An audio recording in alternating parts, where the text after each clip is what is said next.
Elise, and today I have my dad here, and he's going to show you how to change the inner tube of your bike's tire. So let's go ahead and get started. Begin by checking to see if there's any noticeable nails, glass, or anything spiky that could have damaged the tire.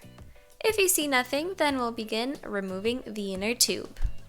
Since there is no air in the tire, it's going to be easy to take it out.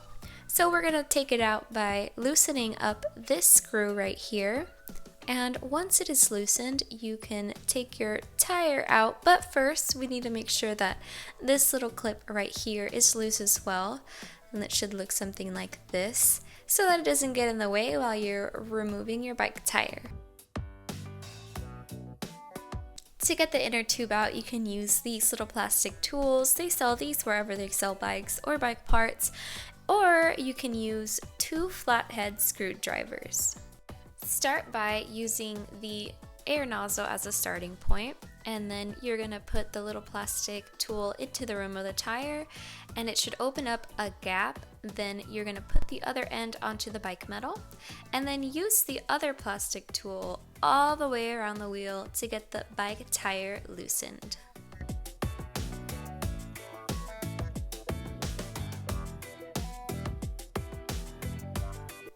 Then remove the cap from the nozzle of the inner tube and remove the inner tube from the bike tire.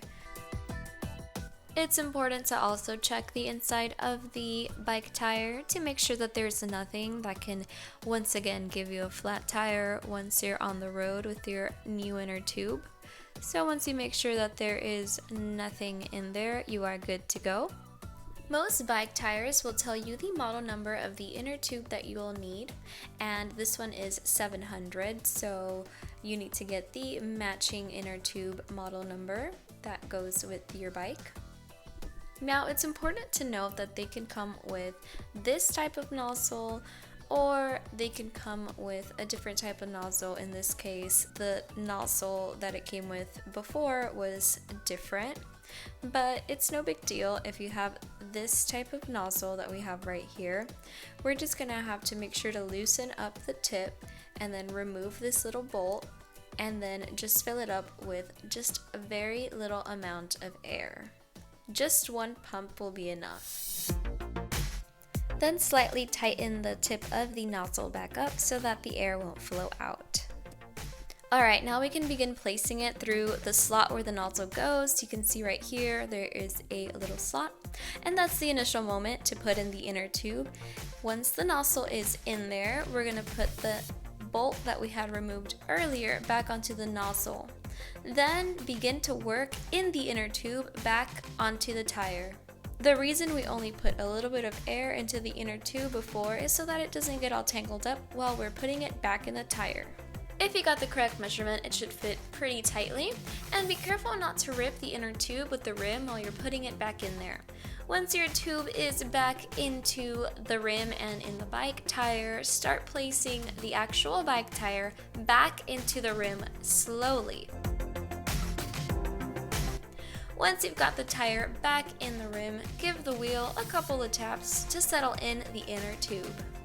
Now we're ready to mount the tire back onto the bike. The tires are marked to show which way the wheels turn.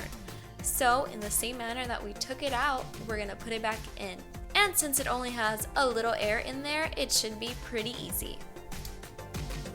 Next, we're going to tighten this back up. And once it's tightened all the way, you're going to push it down, and it should be a little bit hard to push down if it is tightened up correctly. Then we're going to make sure that the wheel turns freely, and then we're going to fill it up with air.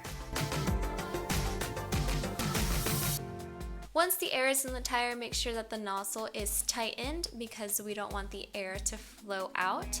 And you are done. You now know how to change the inner tube of your bike's tire.